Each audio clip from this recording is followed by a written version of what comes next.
he said, "Why did you fire Kristen?" And it got quiet. Mm. And she said, "I don't know." He said, "Wait, you don't know why you fired Kristen?" Hi, I'm Kristen. And I'm Disha, and we're your hosts On Etched In Gold, where we listen to radical stories that have the power to leave you changed. Hope you enjoy. So tell me, where did this faith story begin? So during the ages where you learn how to read, ages 4, ages 5, I was struggling. I was struggling so bad. I had trouble pronouncing, I guess, the vowels and the consonants and putting together the words. And my parents didn't know what to do, right? And the teachers really didn't know what to do. So I started having tutors probably as young as 5 or 4. For reading or for like yes. all subjects? Reading. Wow. Yeah. And even, the teachers, well, I guess the tutors were trying to be as nice as they could, but no one really could grapple what is this. Now, as an adult, I noticed I probably have dyslexia or some kind of learning disability. But this trailed me throughout my education history. Okay. And how that made me feel was very small. Now, understand I'm in a Christian private school where most students had the capability to excel, right? Not saying all. And I wasn't excelling. And in my household, it didn't fit. I didn't fit. So I felt not only small, but I felt like I had nothing to offer over time. Wow. I would go to school and then I would go to tutoring after school like 2 or 3 times a week. I used to dislike going to tutoring. I really did. And even though they would try to teach me how to read a sentence or a word, and I would try to pronounce it, I kept getting it wrong. And that's a lot for a little kid to take in or experience. To constantly feel that, like, I just can't get this. Yeah. Like, what's wrong with me, right? Yeah. So did you feel like that? Let me not put my words in your mouth. Did you feel like I felt that? like I just can't get it. I actually felt dumb and stupid as time progressed. Like those lies start going through my head. Right. And I believed it because everybody else is excelling. I'm not. Why? And it became less a why and more that I have an inadequacy. And since no one picked up on this disability, there wasn't any tools that they gave me or taught me or allowed me to know that it's okay. So this continued all the way up, throughout my schooling. But I remember, for example, in 2nd grade, while I was in class, what the tutors that I had would do, since they really didn't know what to do, they start pulling the books that they have that they taught the kids, because a lot of these tutors were also teachers at my school. And they start going through the books with me. And I think as time progressed, I began to become familiar with the words, like memorizing. And not noticing I was. I think my brain began to function in a way that can help itself. Wow. So you just started to memorize instead of actually really learn to read. Yeah, I really can't read. I memorize all words. That's how I read. Okay, which is pretty wild because I've heard you read and you read pretty great. But wow. So it was like a survival strategy, really. Yeah. I remember one time in class, in 2nd grade, they will have in the portion of the curriculum where a teacher will say a word and you're supposed to write it out, kind of like spelling, but on paper. Right. And the teacher said the word, and she said, "Fire something," right? And I was like, oh, this sounds familiar. So I wrote out the word, and I guess I was too quickly. Plus, I was struggling. So the teacher knew. She's like, "You're a little too fast there." And she turned to me and she said, "Oh, they were expecting you to not do so well because that was your trend." Yeah. So if you're in a classroom with other students and they're able to go their particular pace, but I'm not. If my little pencil was moving a little faster than usual, I'm pretty sure the teacher is looking over like, okay, what's happening? What's happening here? Yeah.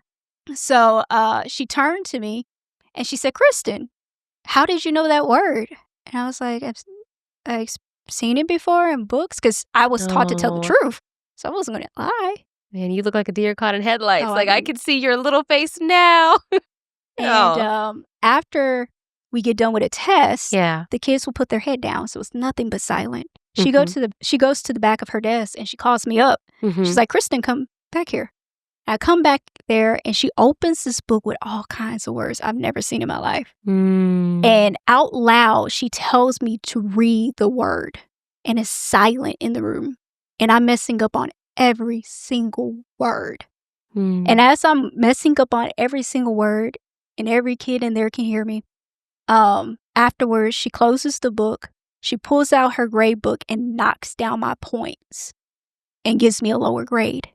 And that will happen every single test taking period, right? Oh my goodness, that sounds traumatizing. Yeah, it's very traumatizing. Especially for someone your age. Yes, very, very traumatizing. So that was one in which, a time where it was seared that my capabilities, there was repercussions or disadvantages. Tell us a little bit more about little Kristen and school in the sense of how was your relationship with your peers? So I made me my first best friend, right? In a sense, as for a girl. And this is 4th grade? This is 4th grade. Okay. So we did all the things that a 9 and 10-year-old would do, boy bands, music, sleepovers, rollerblading, all the great things. Right. And then we actually went to school together again the following year. So my mom found another school and her mom signed off on taking her daughter there too. And that kind of experience was really interesting.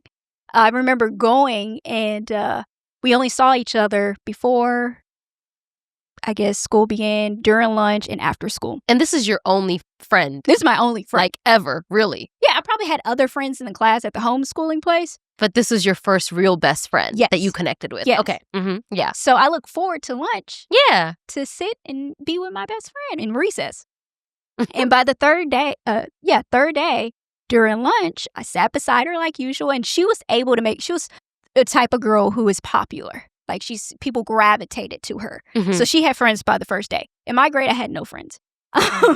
So we were sitting down together, and all her new friends were there. It's the third day. And after lunch, we went out to like the canopy area. And as we're coming out on the canopy area, we step out. She was on my right, and then all these kids encircled us. Now, mind you, I'm already small, and these kids are tall, and they encircle us. And me and her look around, and then the ringleader, which was a girl, she looked at her, she looked at me, and then she said, "We don't like her. We don't want her hanging around us." And it just got quiet.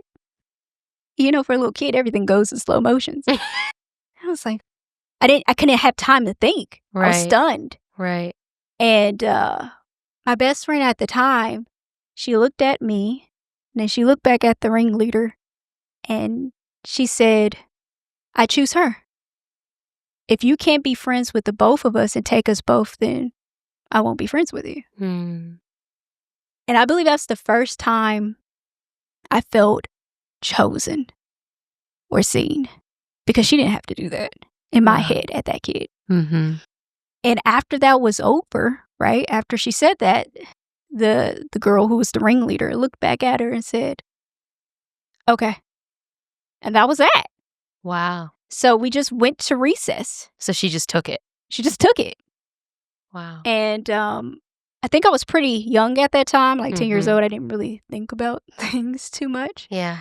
But what I did notice and make a conscious decision as time progressed was I wouldn't sit and have lunch with them anymore.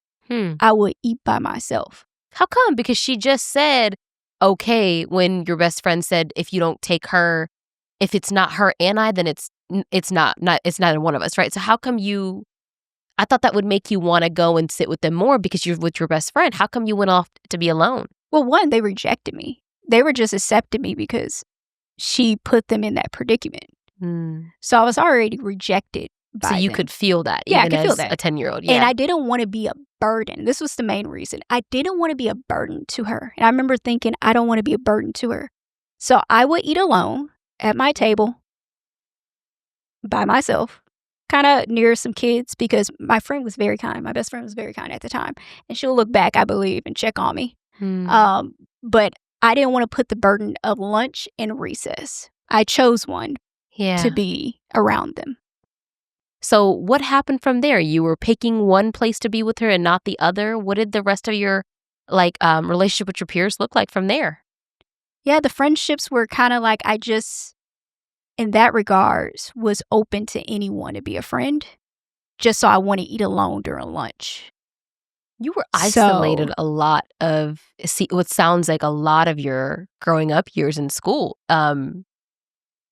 To settle for just anybody as a friend, I know is a pretty low place to be. So how did you feel about yourself back then?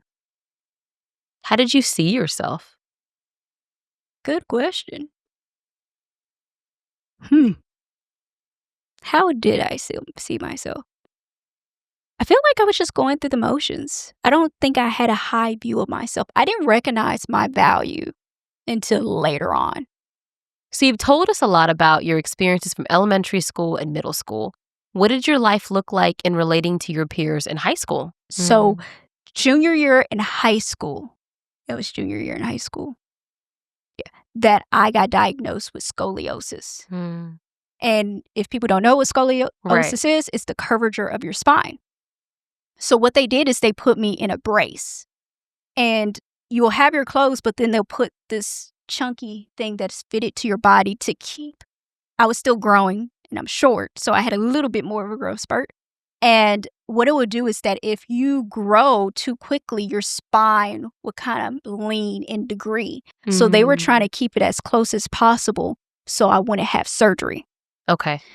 So with that being said, I have to wear this brace 24 hours, except for, going to the restroom. It's for showers While and you were stuff. in high school? Yeah. Ooh, While I'm in high school. that had to be grueling. And I'm already not really fitting in to begin with, but I have a hopes to fit in. So this, device is restricting me in more than one way, right? Yeah. Not just my spine, but everything else.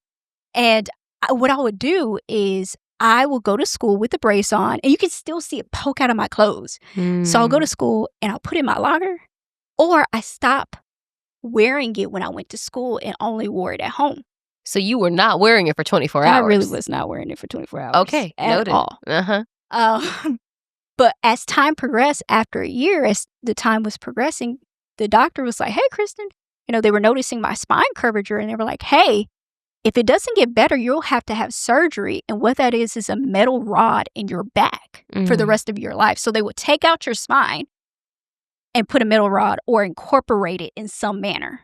And I had a godsister who had scoliosis when she was a really small kid. Oh, my goodness. So hearing her stories, I know what this would be like, right? Right. And I didn't want that experience. And I kid you not, I remember this. I was in my room in also the bathroom area, and I just start crying out to God. I was like, I don't want this. I don't want this surgery. I know I messed up. I know I have not been wearing my brace whatsoever, but if you can please have mercy and not allow me to have this surgery, please. I have a doctor's appointment the next day, so I'm begging and pleading with God. I said, I believe that you can do this. So my parents and I went to the doctor the next day, and we're sitting in the room. The doctor pulls out the x-ray and he starts circling things. And I'm nervous. Woo! I'm nervous. Yeah. Plus, I've been a little weepy.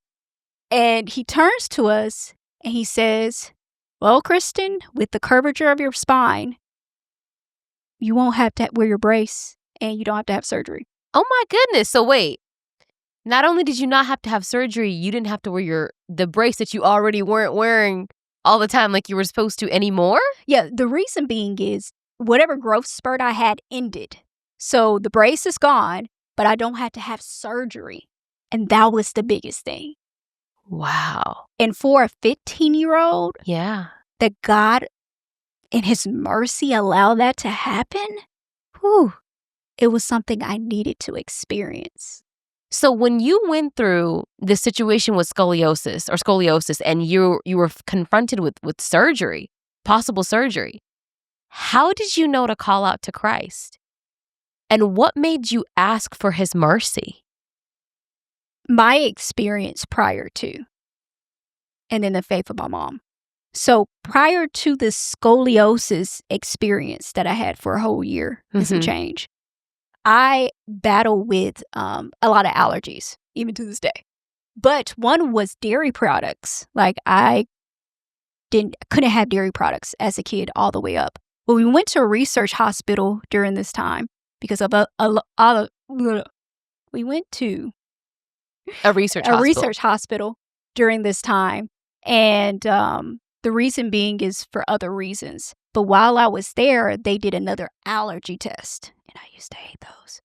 And because you have to get pricked all over with all the different allergens, and I'm allergic right? to so many things. Ugh. And this was like my 4th test. I already did it 3 times at different allergy specialists, but they wouldn't take it. After they did the tests, which was a lot for myself at the time, they came back and said, hey, you're not allergic to dairy products anymore. And I was like, what?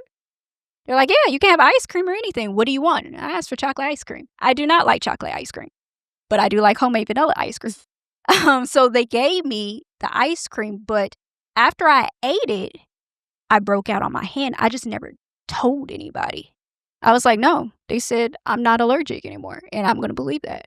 And as time progressed, eating queso and pizza and a bunch of other dairy products, because I was making up from the time I couldn't have it at this age of 13 or 14, I was like, no, I'm going to eat this because I believe that I'm healed.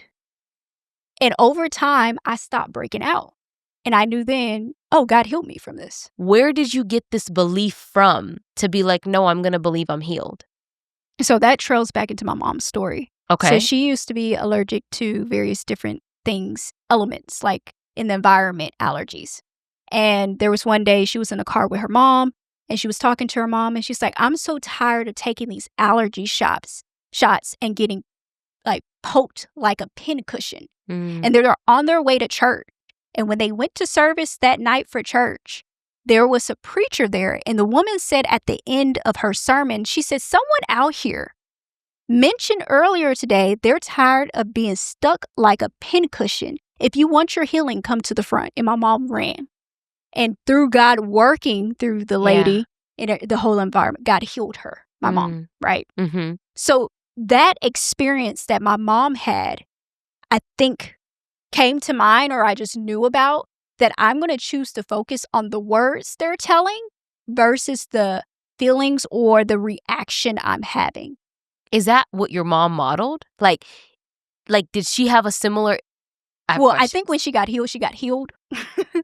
So in my story of still breaking out a little bit, it wasn't too bad. So I guess that has a lot to do with it was just on my hand. It was little compared to other major ones.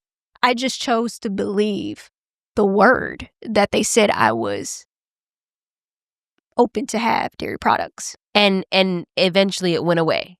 Because you can have dairy products freely now. I don't know how long it took. It wasn't overnight.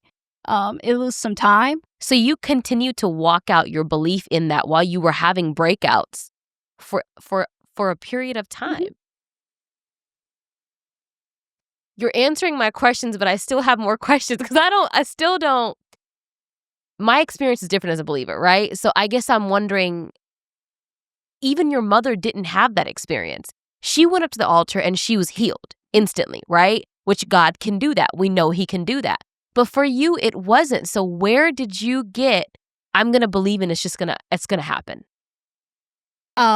Is my question too deep? No, your question is really great. Good, because I'm like, I don't have my answer yet. So even at that young age, I believe it was the Holy Spirit probably working through me.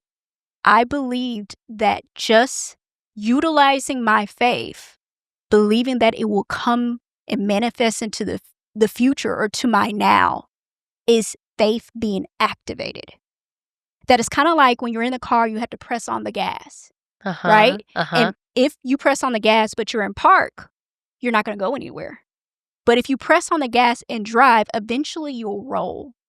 Or if you choose to pedal a bike, you have to exert energy to actually see movement. So even though at this moment in time, things are not in the clear, I'm having breakout, I just kept moving. So my scenery and what's on the outside reflects what I believe in the inside and the word that was spoken to me. I wanted to be healed. So I stood on it until everything else reflected it. Wow. That's really incredible. If this story is pulling on your heartstrings just as much as it is ours, then join us on What's Next, where we take you further and teach you how to apply each of these gems into your own life. Now we know you're probably busy, but don't worry, we've created exclusive content for you to watch and listen to on the go. You can access What's Next at etchedingold.com. We hope to see you there. You just had this major victory with him.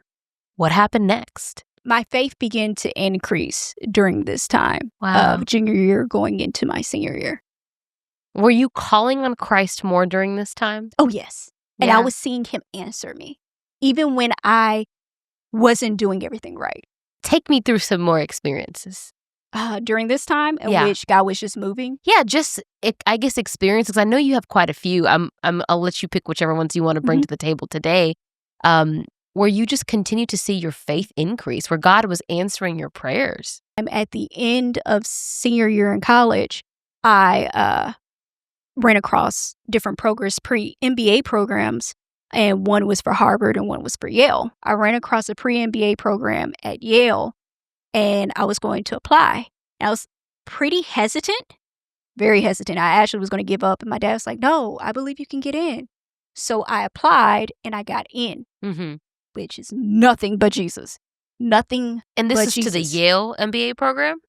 Yale pre-MBA program. Wow. So I got into that. This is my How did you? nothing but did you Jesus. mean? So I Wow. got into this program because it's 2,000 to 3,000 students that apply, and they only selected less than 60. And half of the people they select are international. The other half are within the states. It's crazy. So less than 20 or 30 students. Yeah. There was little old me. There's no explanation for this, right? So where did that take you in your walk with him next? So all this kind of happened after graduating college or undergrad.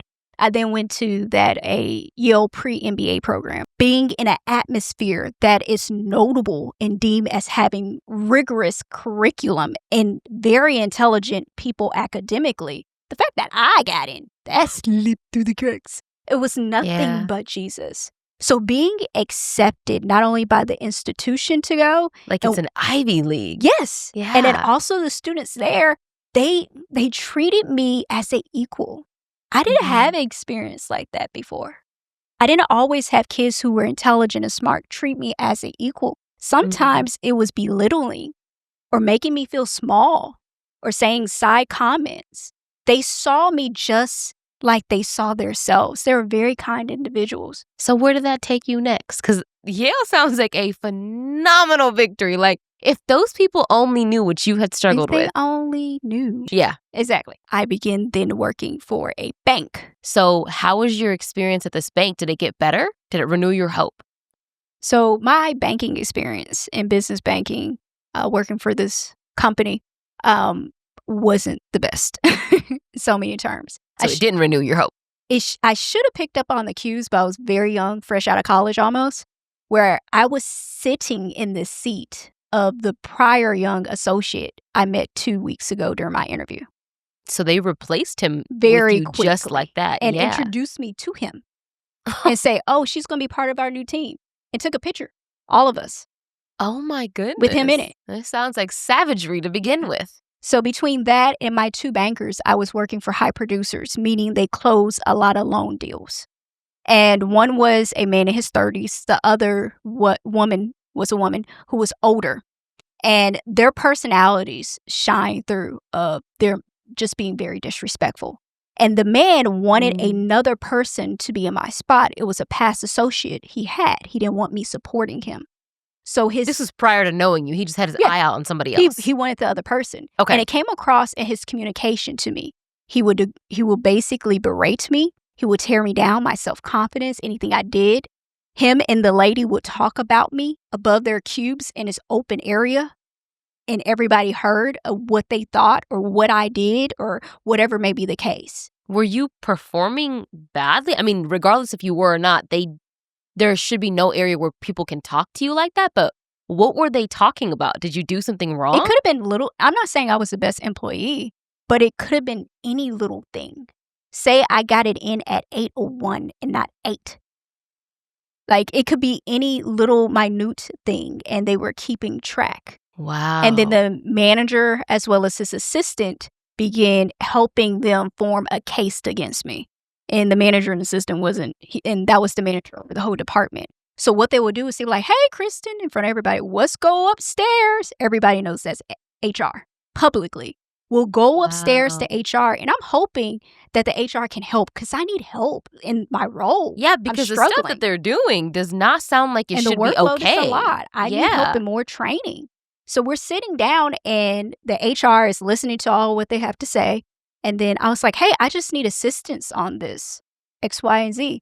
And then she turns and she's just the HR lady. Yeah, she turns and she was like, well, based off of your resume, shouldn't you have all these things already? We thought that you would have this, but it seems like you're not capable and you don't have the ability to do any of these things. She did not say that. Yeah, it was a lot. So in this, the great thing is the only great thing is in this position while they're tearing me apart on the outside, I look composed, but inside it was like battle wounds.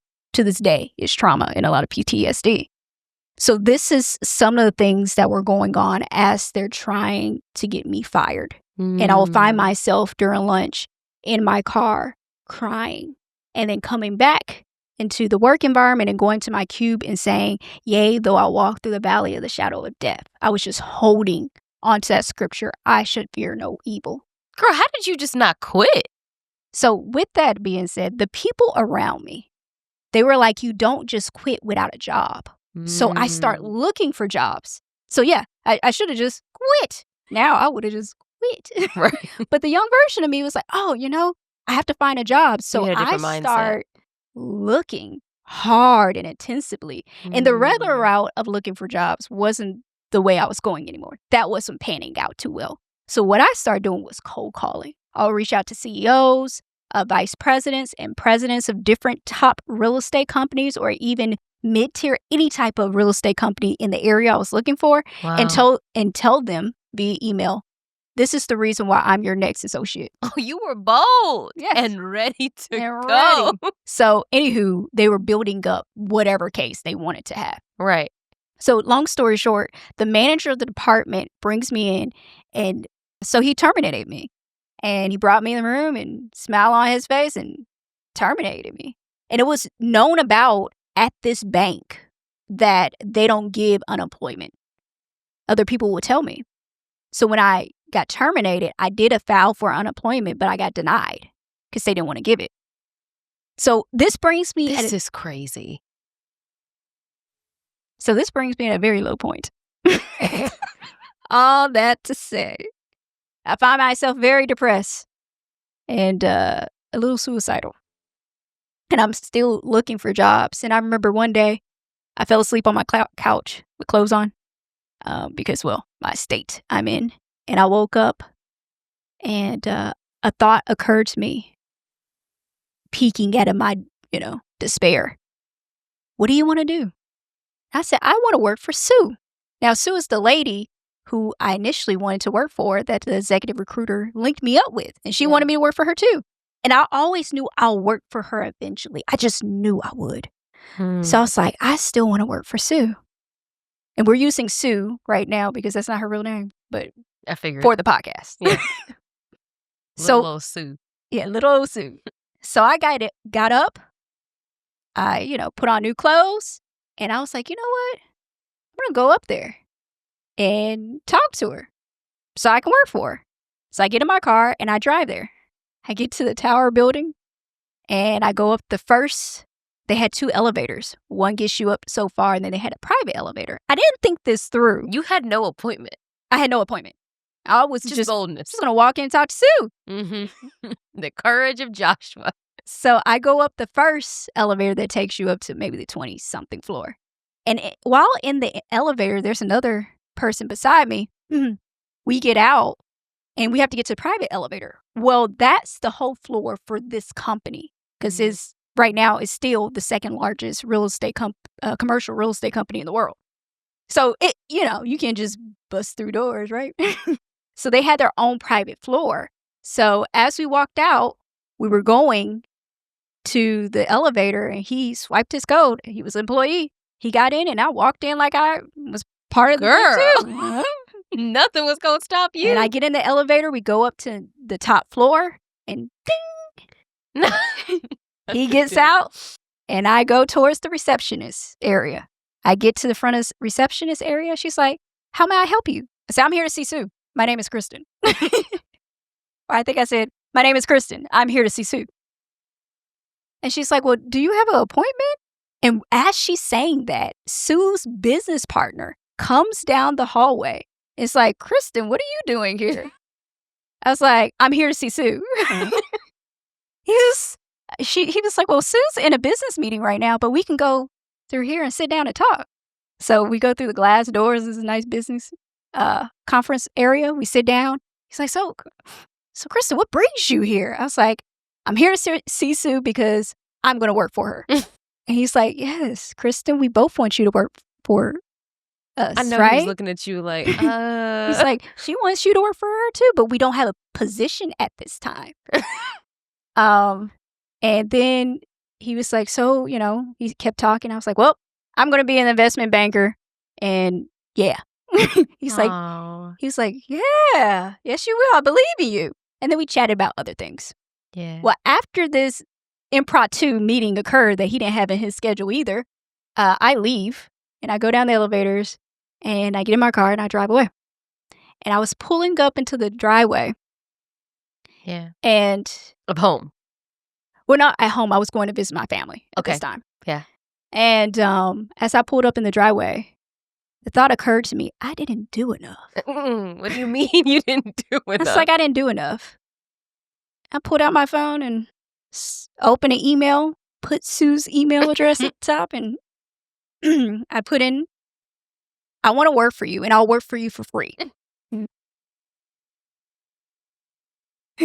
I looked at that email, and I was like, that's all I got. That's all I got. I'm desperate. I sent it. And I went in and she responded back and she was like, well, Kristen, I want you to work for me too, but it's not legal for you to work for free. So let me see what I can do. Yeah. I was like, okay, cool. So while she's trying to see what she can do, which she sincerely is, I'm still looking for jobs. And I also appealed being denied from the bank that denied my unemployment. I need money. Right? Right. You gotta pay bills. So I'm getting geared up for this, but when I say my self-esteem, my countenance is so low. I mean, girl, you literally just said, I work for you for free. Yeah. I'm sorry. Yeah, I'm getting the picture. It was low. Very low. Okay. You poor thing.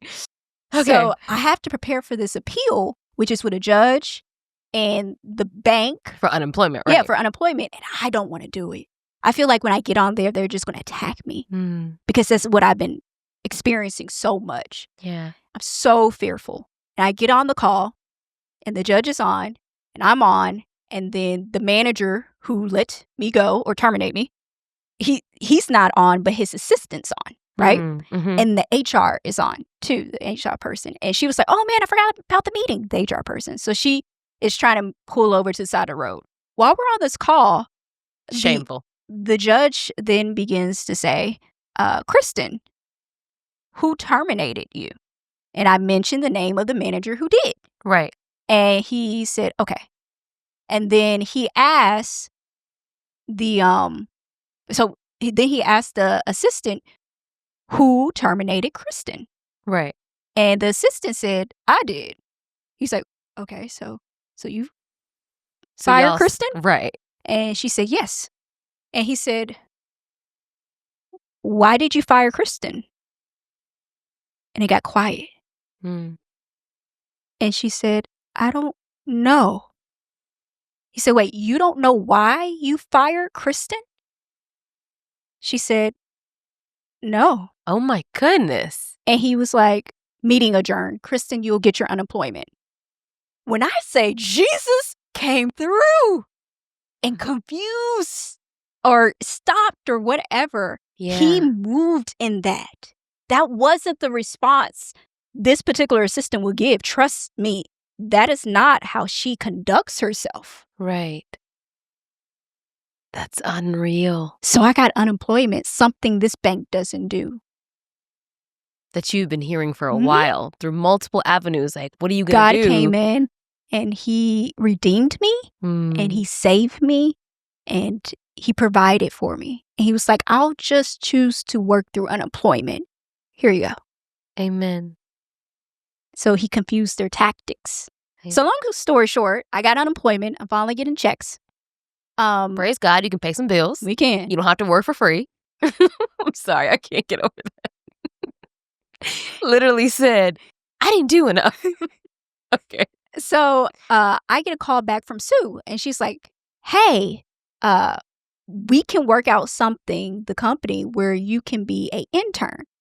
Now, I'm excited, but I'm a little hesitant because of the environment I just left from the bank. I don't really know at this point Sue's character. Like, I'm questioning everything. And as she talks, she's excited about me working there. And she's like, I can't wait for you to work. She's like, Ashley, prior to this formulation of creating an internship for you, so they created a position for me. Wow. I was trying to get you as permanency, right? It was more of a full-time kind of role thing. And so she was talking about how she was telling the regional director, he was like, yeah, we don't have in the budget. She's like, well, you can take her salary out of my salary. Yeah. And that spoke to me, that she was willing to sacrifice her salary, portion of her salary, to pay for me. Oh my goodness. Full time. The character differences. Yeah. And that character shining through was very powerful. And I was like, okay. Because at this time, I'm asking God for signs. Because during this process of being fired, I have also begun leaning more towards the Lord of listening to music, starting to go to church. So I'm asking him, hey, this is not for you, even though I want to work for this lady. Yeah. I'm willing to give that up because I want to be in a better position. Like, what is the way I should go? Ooh, that bank did a number on you. Did a number on me. Mm-hmm. So I began working, and I worked there for a while. And I remember sitting down, well, short stint. I remember sitting down, and there was two things happened while I was there. The first thing is the work we were doing is investment banking, debt, and equity. And I was at the our division. I was at the copier machine trying to print or do something. Mm-hmm. And I heard this voice from within me say, I don't like this. I was like, what? You're like, what? It said it again. I don't like this. I said, shh. Sue just got us in here. We worked too hard. You gonna like this? You shushed yourself. I shushed whatever was speaking within me. Like, shh. So I began to move about my life, go back to my desk, and I decided to make a list. I haven't made a list in a while because, a lot of stuff been a little turbulent during this time. So I wrote a list. Yeah. I said, 1, to work in debt and equity. 2, become a producer, meaning that you raise funds for these deals and you get commission. 3, be like Sue. And I looked at that list. I was like, I've done the first thing. Check. It just finished. And I sat it down. So yeah, this is nice. I can't with you. A little than 10 minutes later, I get called in. The company was into a merger. Oh my goodness. It sounded great. And I was being let go. Twice in the same year. So, and I go to my cube and I start crying. Right? I can't help it. My dream job is dying, right? Yeah. And it was merging to a larger company. So long story short, I leave there and I find myself at a low point, but different than the previous time, even though, same situation. 1, I started going to church around this time and kind of seeking God a little bit more. Right. And I was low. I was crying at my place. And I looked up to God and said, I tried all my ways. Nothing's working. And when I say I really hit up all of the commercial real estate industry, from executives to own, Like, I didn't miss a spot. Bold and ambitious you were. So there wasn't too many other options now. Mm. And a thought came into my mind of a memory my mom said years ago when I was in high school. I was planning my future, what I wanted to do, and out loud to myself. And she was nearby and she heard, so she chimed in. And she's like, have you thought to ask God what he has planned for your life? And I looked at her and I was like, no. And she's like, well, don't you think that would be wise to kind of seek him on that? And I was like, I don't think I'll like what he has for me. That memory came up and I thought of working and striving so hard for my own plans and what I desire. And this is where it left me. I tried everything. That was like, God, how you been working my life and your faithfulness and everything else, let me try your route. So in that moment, I submitted myself to God's lordship because I am a Christian. I'm saved, but I'm not submitted to his lordship to rule over my life. Right. At this point, right. Yeah. So in that moment, I surrender all, no reservations this time. And during that time, I just really embraced God and he met me there. And I enjoyed the intimacy. That's all I did was fellowship with him. It was me and Jesus. Me and Jesus. I surrendered all. I had nothing else. It's kind of like the prodigal son where he asked for his inheritance, goes off and he squanders everything and he finds himself in a pigsty. This is how I saw myself at that time. Literally, the verse came to mind. And I was like, it's better at my father's house. Even the servants are treated better. It says in scripture. And that's how I saw the Lord. I was like, I tried all my ways. Let me see how it is surrendering all to him, giving him my full yes and not half yes or maybe or let's see. The same way I was so dedicated and committed in other areas of my life like business. Right. I just switch, focus. And I was like, okay. The one last thing I'll ask is, what advice would you give to a younger you? One piece of advice. You remember that question my mom had and I answered? Yeah, that you wouldn't like his plan. I would just tell her, you'll love it. I love that. I love that. You know, I really struggled to fully commit to Jesus. Yes, I'm a Christian, but I wasn't committing to living for him.